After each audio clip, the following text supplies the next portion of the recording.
All right, we've talked about Voltaire and the belief in the separation of church and state.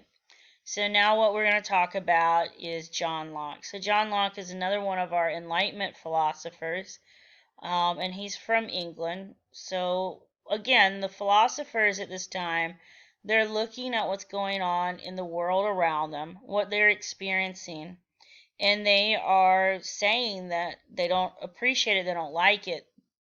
In their intellectual way, they are rebelling because they're thinking freely and they're going to influence other people and a lot with the United States, but still influencing countries today and how they believe the government and the people should react or should interact as well. So John Locke believed that every man has three natural rights. These are natural rights, are rights that you are born with. Like you are born with the right to life. So you have your life when you're born, and the government should not be able to take that life away from you without cause. You are born with the right to liberty, so freedom. And again, the government is not supposed to take that without just cause. And you are born with the right to have property. And now property doesn't just talk about land. Property is ownership of anything. It could be wealth. It can be anything that you personally would own. Okay. And again, he believes that the government should not be able to take those things without just cause. So he comes up with the three natural rights. And he believed that this is what the government's job was to preserve.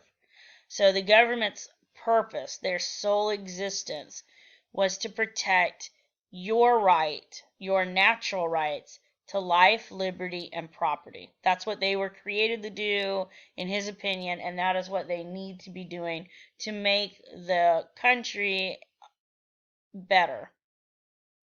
So he says, in order for the country to get better, and in order for our relationship to exist with the government, we're going to give up certain things. The government's going to give up certain things as well. Okay? So the government's got to agree they can't do anything and everything they want to do. And you and I have got to agree to that as well. And when we give up certain rights for the sake of preserving society, we have that thing called a social contract. So you give up the ability to commit crimes. Like you really want your neighbor's TV. It's a nice TV, all that nice stuff, but you can't go take it because you just want it. Because then what you've done is you've deprived them of their property. And because you took somebody else's property, the government is going to take your liberty. They're going to take your freedom. They're going to put you in jail or prison or whatever. So you have agreed that you're not going to commit crime. You've given up that like desire of just taking whatever you want like a kid. And because you've given that up, you and the government will be okay, like because you've agreed to follow the law and the government's going to enforce the law. Now, if you don't do any crime and you're living the correct life, like of following the law, then the government should not be able to put you in prison. Like they shouldn't be able to throw you in jail for nothing. So if the government did that, then it is the people's rights, the people's obligation to inform the government that they have committed a wrong. You're not allowed to do that. You have to tell people why you're holding them. You have to give them access to justice. And if the government says, "No, I don't think we're going to do that," then what's your right to do is to rebel. So Locke believes that the government's sole mission is to protect you and me and our rights to life, liberty, and property. And when the government fails to do that, then we have the right, the obligation to rebel. He believed that the thing that would protect people's rights to life, liberty, and property the most, the best kind of government, would be a republic. So you and I would vote on representatives, and then those representatives would go ahead and they would vote on all the laws for you and me.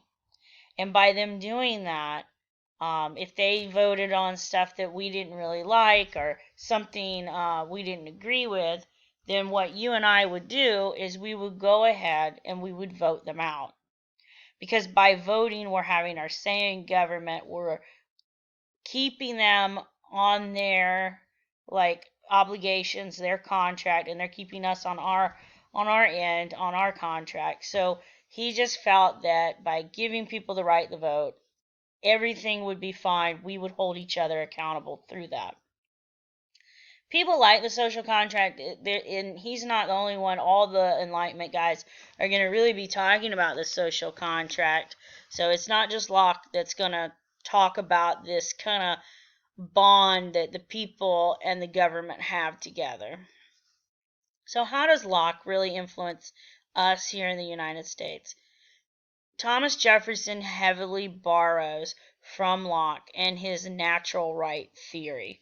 So instead of it being natural rights, Jefferson is going to change it to what we're going to know as inalienable rights. And so he's going to say, instead of life, liberty, and property, you have the right to life, liberty, and the pursuit of happiness. So a little bit different. Not too much. That pursuit of happiness for Jefferson is going to be kind of talking about the government should be helping you and by protecting your right to economic happiness. And then we do rebel against England. So, and when we do rebel and we kick England out, we will go ahead and we will create a representative democracy or a republic where people hold the government accountable through voting. And when the government isn't doing its job, we vote those people out and we vote new people in. The next philosopher we're going to look at is Baron Montesquieu. So Baron Montesquieu, he's French, and Baron means landowner, so he is a part of the wealthier group. He's not someone who is just a regular everyday person in France. So he's got a little bit different education, he's got a little bit different of experience than what you would see in France for other people. So one of the big things that he believes is that the government must have a separation of powers. And if you separate the powers, the best way to do it is through the three branches. So you need to have an executive, a legislative, and a judicial branch. When you look at what the executive does, it's going to enforce the law. So enforce executive. The legislative branch is going to make the law, LL. Judicial looks like judge. They're going to judge, interpret the law. So he said if you have these three branches, each of these branches are going to have things that they do.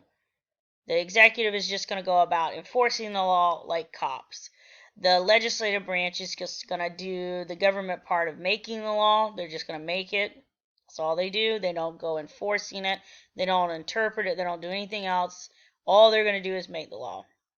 And all the judicial branch is going to do is do the court stuff, judging the law. Was the law applied correctly or fairly in this case or this incident?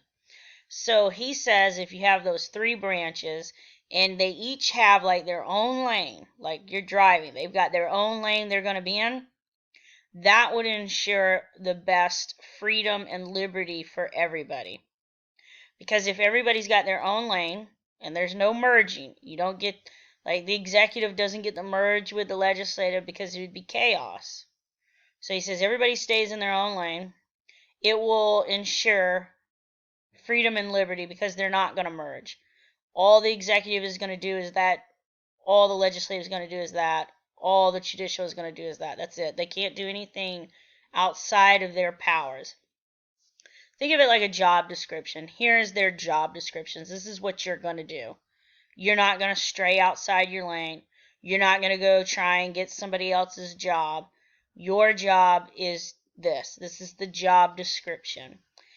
And what you will do by having that lane is you're actually going to kind of sometimes look over and you're going to see if they're staying in their lane. And if the legislative branch feels that the executive's not, then they call them on it. If the judicial feels that, the law that the legislative branch made is horrible and it really can't be actually interpreted correctly, or there's a lot of flaws to it, something's wrong, then they're going to call them on it. So each of the branches kind of stays in their own lane, but they do kind of like turn to the side and look at their neighbor driving to make sure that they're not trying to merge into their lane, So by doing that, you create that nice checks and balance system. Each of our branches, and this is really how the U.S.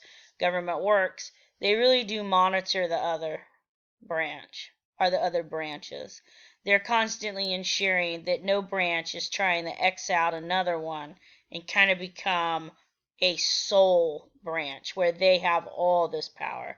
Because if the legislative branch had all of this power, it really wouldn't be best for you and me. It would really be kind of a dictatorship. So when we talked about the types of government and we talked about like how we can use the example of Hitler, how when he comes into power, he immediately eliminates other political parties.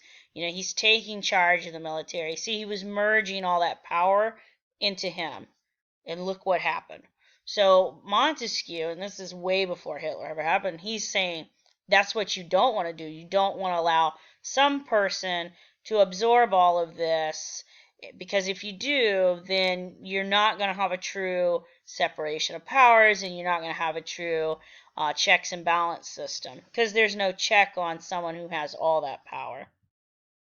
So you and I today have been influenced by Montesquieu a lot. We really do have 3 branches in our U.S. government. We felt that that would be enough. Each of the branches shares power. I know we like to say that the president's the most powerful person in the world, or the most powerful person in this country, but the president is not. The president has to share power with Congress and share power with our Supreme Court, or our federal court system. The president has a third of the power of the U.S. government, and the president has to stay in their lane.